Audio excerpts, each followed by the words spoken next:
Hello guys, welcome to my YouTube channel Focus Academic Solution. Today I'll be explaining how to use calculator on our CBT screen when you're doing your Jamb.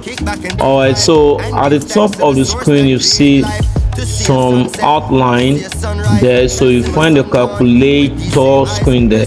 So if it's possible your own is at the left side or the right side, but you see at the top of the screen, you can see my own screen here on each side. So let's assume you are asked to solve a calculation subject. So you see where my cursor is going. So that's, I have request, I have bookmark, I have report. So you press the calculator.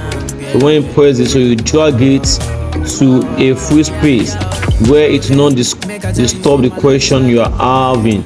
So from there, so if you drag it and you have to change your question to, let's say, number 2, and you observe that the calculator is blocking the question, you can drag it again to another free space where you can actually use it.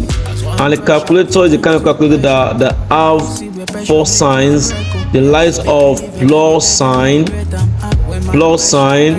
minus sign, we have multiplication sign and square root. So on the calculator, so I would advise you to know what you're supposed to know dealing with calculation. So thanks for watching. Subscribe to my YouTube channel.